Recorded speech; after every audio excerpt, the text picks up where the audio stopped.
구독,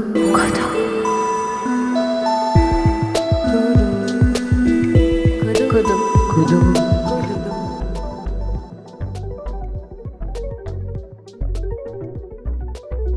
Concernant mes recherches, alors j'ai plusieurs directions de recherche. Je vais juste évoquer les deux principales. La première porte sur les questions urbaines et différents objets urbains.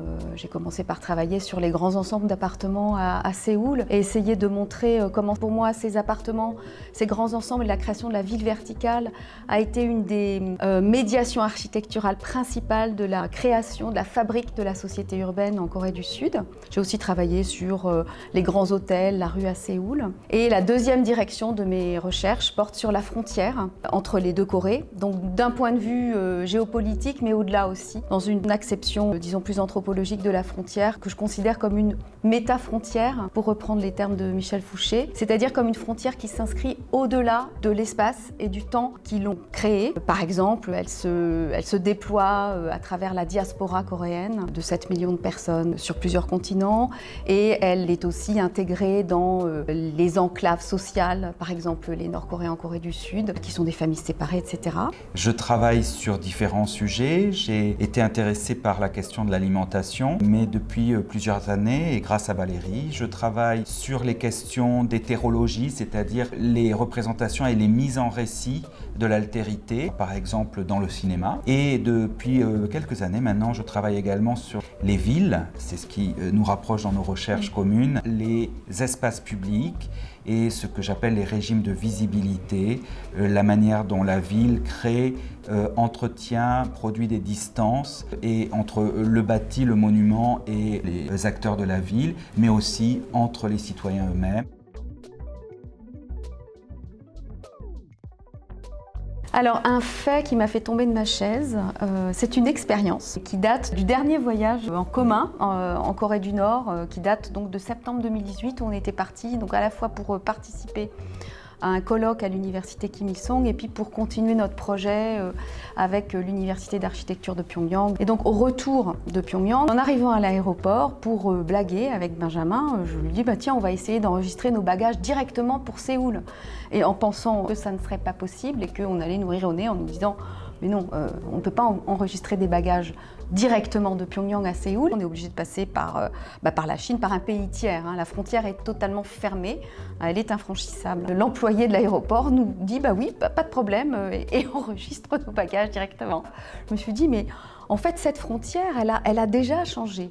Elle est déjà beaucoup plus ouverte que je ne le pensais. Et surtout, je me suis dit, la Corée du Nord, finalement, est bien intégrée. Elle est déjà très intégrée au reste du monde, déjà dans tous les systèmes d'enregistrement des bagages qui, forcément, donc, vont dialoguer avec ceux de Chine, ceux de la Corée du Sud. Donc, on a déjà une intégration bien supérieure à celle que je m'étais imaginée. Pour moi, ça sera également un souvenir qui date de cette mission. Quand nous étions dans la première partie du séjour logés en résidence universitaire, donc pour les étudiants étrangers, et au tout début, nous avons eu droit assez rapidement à utiliser Internet, ce qui en Corée du Nord était pour moi une nouveauté absolue. Et même, il y avait la possibilité de se connecter de manière à pouvoir appeler dans son pays. Et nous sommes allés, donc Valérie, Pauline et moi-même, dans la salle où il y avait le matériel informatique.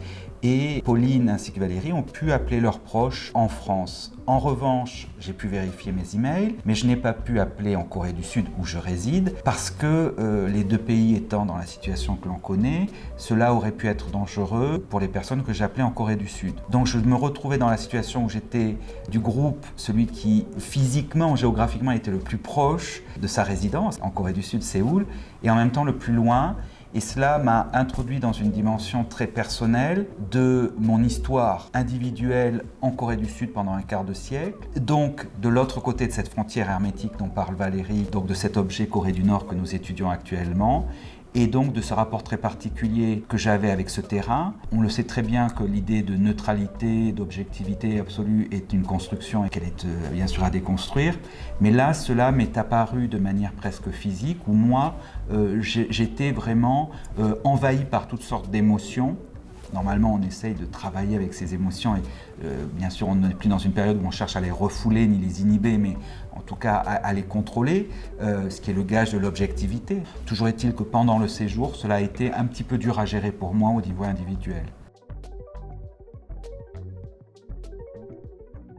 D'abord un livre, un roman de Kim Yong-ha, qui est un écrivain sud-coréen de notre génération, qui a donc vécu effectivement en tant qu'étudiant la lutte démocratique et qui est donc un écrivain urbain. Et je pense à son livre de 2011, son roman, qui a été traduit chez Piquet sous le titre L'Empire des Lumières et qui raconte l'histoire d'un espion nord-coréen, entre guillemets, désactivé, qui vit à Séoul depuis une dizaine d'années, je crois, et qui est soudain réactivé et qui a, je crois, 24 heures pour voir en perspective sa vie et prendre une décision. Voilà, et donc c'est un roman qui permet à la fois de visiter Pyongyang par Séoul et d'avoir une perspective un peu sur les deux Corées à travers la vie, les aventures de son héros.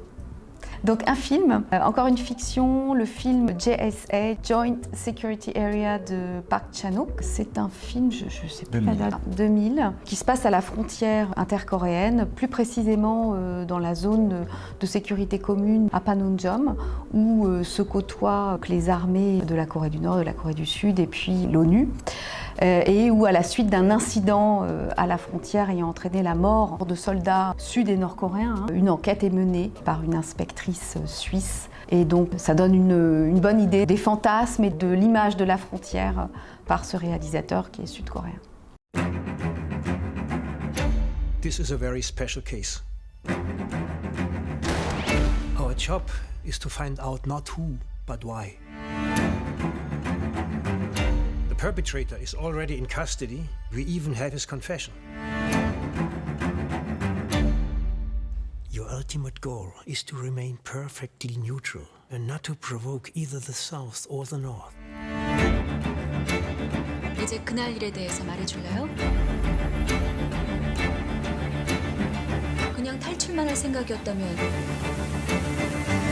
도대체 왜 한 사람한테 8발씩이나 쏜 거죠? Alors de mon côté, je recommanderais sur la manière de restituer le terrain ethnographique, un des documentaires qui a eu un effet séminal dans le domaine et qui est encore beaucoup montré dans les cours d'études visuelles et d'anthropologie, à savoir Réassemblage, qui est un documentaire de 1982 de Trinh Mina, qui décide de nous parler d'un pays d'Afrique, mais qui ne veut pas parler au sujet d'eux ou sur une culture, mais auprès d'eux, nearby. Et j'aime beaucoup cette approche qui est une approche qui met en avant l'empathie et le refus d'objectiver le terrain de recherche et de trouver d'autres moyens qui vont aller dans la direction de l'art pour offrir des restitutions alternatives. Ça a ouvert tout un champ de recherche et de réflexion qui ont permis aux artistes d'utiliser nos outils de sciences humaines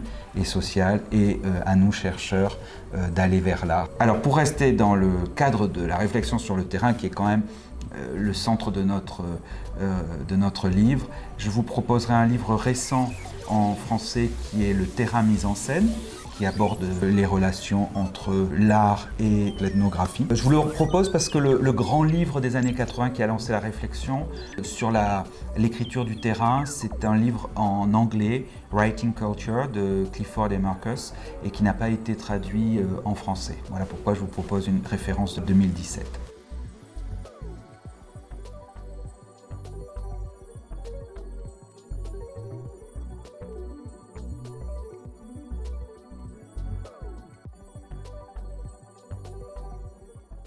구독